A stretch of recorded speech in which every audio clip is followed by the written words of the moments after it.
नमस्कार, सुप्रभात इंडिया में आपका बहुत बहुत स्वागत है। आपके साथ मैं हूं पुनीत मिश्रा और चलिए खबरें विस्तार से अब देखते हैं। मध्य प्रदेश के शिवपुरी में कोलारस उपचुनाव में हंगामे के बाद पुलिस लाठीचार्ज में कांग्रेस के प्रत्याशी महेंद्र सिंह यादव घायल हो गए।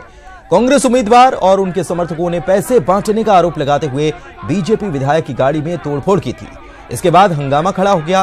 कांग्रेस का आरोप है कि पुलिस ने बीजेपी विधायक की गाड़ी को छोड़ दिया और कांग्रेस कार्यकर्ताओं पर लाठियां भांजी, जिसमें कांग्रेस के प्रत्याशी और समर्थक घायल हो गए। मध्य प्रदेश के कोलारस और मुंगावली विधानसभा चुनाव के लिए कल मतदान होना है, जबकि नतीजे 28 फरवरी को आएंगे। बीजेपी और कांग्रेस के लिए इस चुनाव के नतीजे बेहद ही अहम हैं।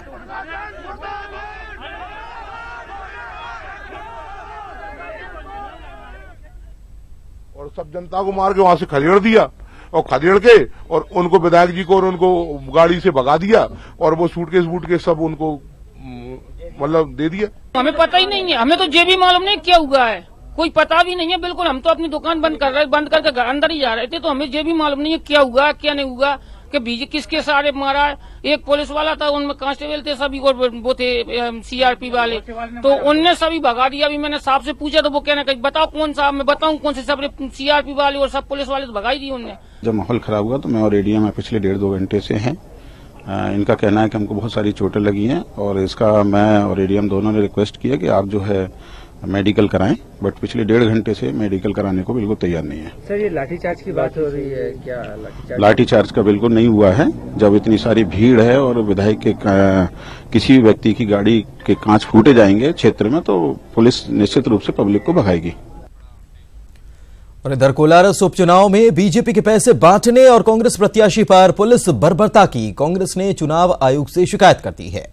देर रात ही कांग्रेस के नेता ज्योतिरादित्य सिंधिया कमलनाथ की अगुवाई में एक डेलीगेशन ईसी से मिला और शिवपुरी के कलेक्टर एसपी को हटाने और बीजेपी विधायक के खिलाफ एफआईआर की मांग की गई। लोग हैं वहां, उनको वहां से फौरन हटाया जाए और शांतिपूर्ण, हम चाहते हैं शांतिपूर्ण चुनाव। हमने मांग करी है कि एफआईआर लॉन्च होना चाहिए नरेंद्र सिंह कुशवाहा के विरुद्ध, बीजेपी एमएलए के विरुद्ध। फौरन एसपी कलेक्टर को शिवपुरी से हटाया जाना चाहिए। और चलिए आगे बढ़ते हैं और बात करते हैं बदले की। जी हां, देश के दुश्मन से बदले की बात जो सेना ने पाकिस्तान से लिया है। ब्लास्ट की जो तस्वीरें आपको दिखा रहे हैं वो सीमा पार की तस्वीरें हैं। भारत के जवानों ने पाकिस्तानी पोस्ट के पर खच्चे उड़ा दिए। जी हां, सूत्रों के मुताबिक भारतीय सेना के जवानों ने रॉकेट लॉन्चर से पाकिस्तानी पोस्ट पर अटैक किया, जो कि एलओसी से करीब 500 मीटर की दूरी पर है। बताया जा रहा है कि सेना की इस कार्रवाई में कम से कम 3 आतंकी ढेर हो चुके हैं। पाकिस्तान की बर्बादी की ये तस्वीरें मेंढर की हैं।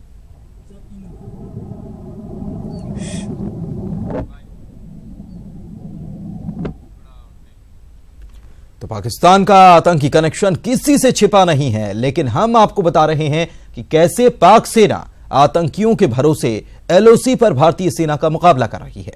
एलओसी पर पाकिस्तान की आतंकी सैन्य नीति की आंख खोलने वाली यह रिपोर्ट देखिए।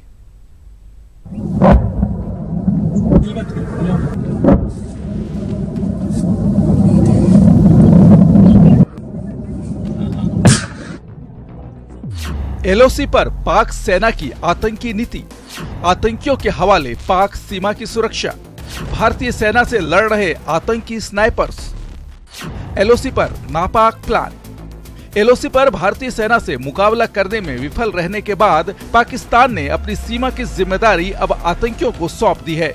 भारतीय सेना से मुकाबला करने के लिए अब पाक सेना ने उत्तरी कश्मीर के केरन सेक्टर से जम्मू में पालावाला तक 150 से ज्यादा आतंकियों को स्नाइपर शूटर के तौर पर तैनात किया है।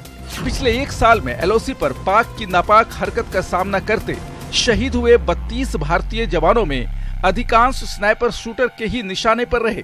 पाकिस्तानी सेना ने अल-बदर, जैश और लश्कर से जुड़े आतंकियों को स्नाइपर शूटर के तौर पर भर्ती किया है।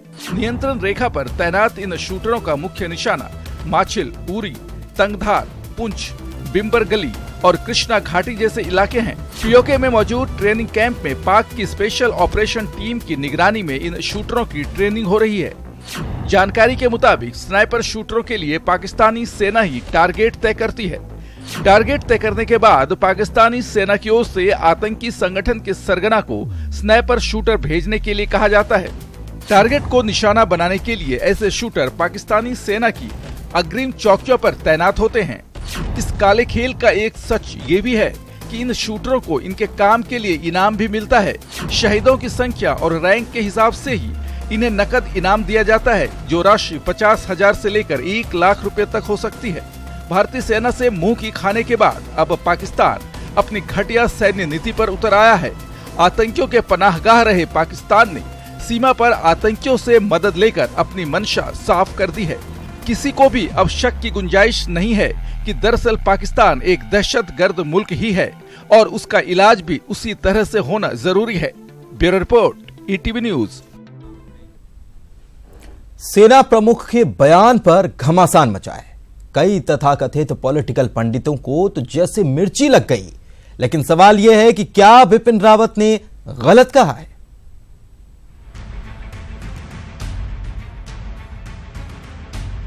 मुस्लिमों की आबादी असम में सबसे ज्यादा बढ़ी। अपने ही प्रदेश में अल्पसंख्यक बनी असमी भाषा। एनआरसी की लिस्ट में 3 करोड़ में 1.9 करोड़ के नाम। Party called AIUDF, if you look at, they have grown in a faster time frame than with the BJP grew over the years. When we talk of, the Jansangh with 2 members of parliament and where they have reached, the AIUDF is moving at a faster pace in the state of Assam. Finally, what will be the state of Assam? We'll have to take a call, I think.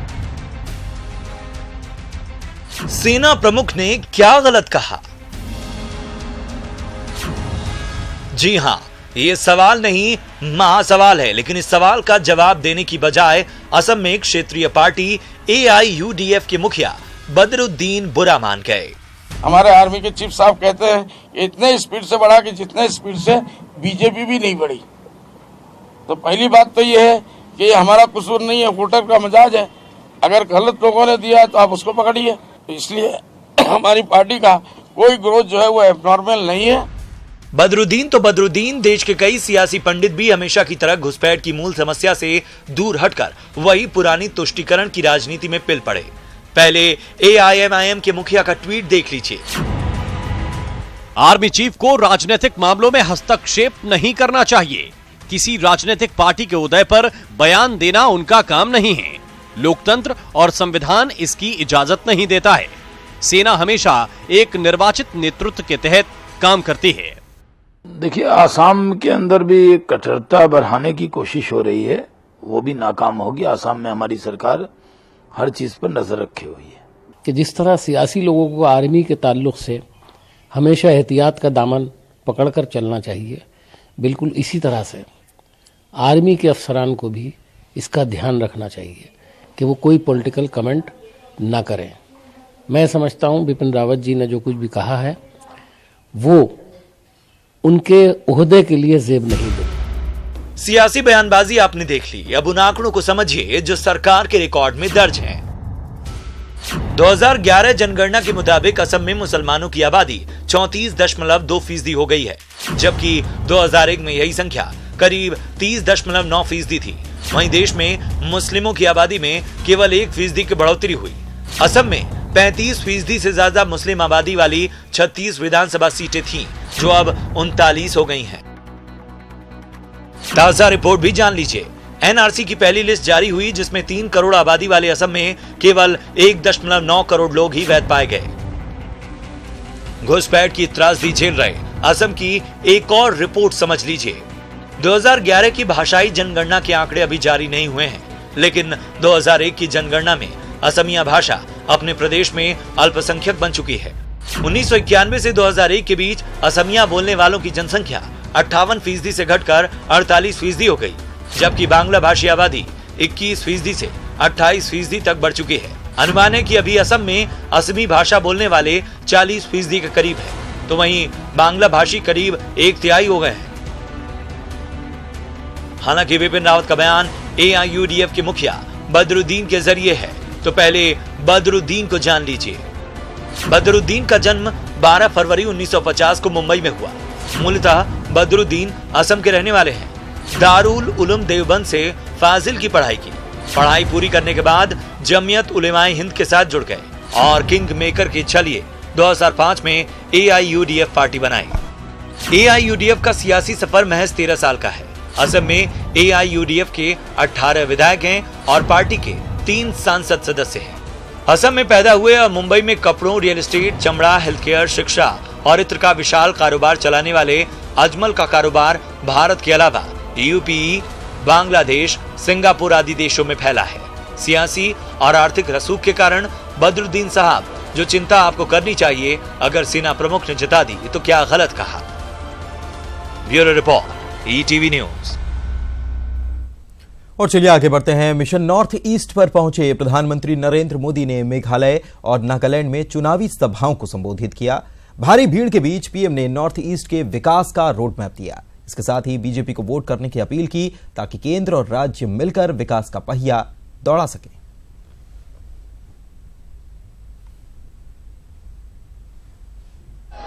Meghalaya को double engine चाहिए कि नहीं चाहिए? चाहिए कि नहीं चाहिए? तो एक इंजन मेघालय का और दूसरा इंजन दिल्ली का। अगर 2 इंजन लग गए तो 50 साल में जो काम नहीं हुआ है वो 5 साल में पूरा करने का काम ये दोनों सरकार मिलकर के करे। पिछली बार में आया था 260 किलोमीटर की शिलोंग थुला रोड, 2 नेशनल हाईवे, 1000 करोड़ रुपया और आने वाले 3-4 वर्ष में 10,000 करोड़ रुपया आपके सड़क के पीछे हम खर्च करें। पूर्वोत्तर के लिए मेरा विजन है transformation by transportation. North East special infrastructure development scheme को मंजूरी दी है। इसके तहत इंफ्रास्ट्रक्चर के निर्माण में होने वाली निधि को कमी को पूरा करने के लिए केंद्र सरकार 100% फंडिंग करती है। सरकार 3 वर्षों में लगभग 5,300 करोड़ रुपए देगी। और चलिए अब आपको गैंग वॉर का एक ऐसा वीडियो दिखाते हैं जिसे देखकर आपकी रूह कांप जाएगी। हैवानियत का ये वीडियो राजस्थान के बाड़मेर का है। वो चीखता रहा, ये पीटते रहे। वो मरता रहा, ये मारते रहे। वो रहम की भीख मांगता रहा, ये रॉड बरसाते रहे। वो दर्द से चिल्लाता रहा, ये बेरहमी करते रहे। इस चीख को सुनिए, इसके दर्द को महसूस कीजिए और जरा सोचिए कि इंसान किस कदर हैवान बनता जा रहा है। हम इस तस्वीर को नहीं दिखा सकते क्योंकि तस्वीर को बेपर्दा करते ही इंसानियत नंगी हो जाएगी। इस शख्स पर हो रही बेरहमी को देखकर आप भी चीख उठेंगे। पीटने वालों के हैवानियत देखकर आपके रोंगटे खड़े हो जाएंगे। गैंग वॉर में सबसे भयानक अत्याचार देखिए। पहले इस शख्स को पिकअप वैन पर पीटा गया, दिल नहीं भरा तो इसे जमीन पर उतार कर पीटा गया, तब भी दिल नहीं भरा तो इसे नंगा करके पीटा गया। हैवानियत की ऐसी तस्वीर आपने शायद ही कभी देखी होगी। आप भी सोच रहे होंगे कि आखिर ये बेरहमी क्यों की जा रही है।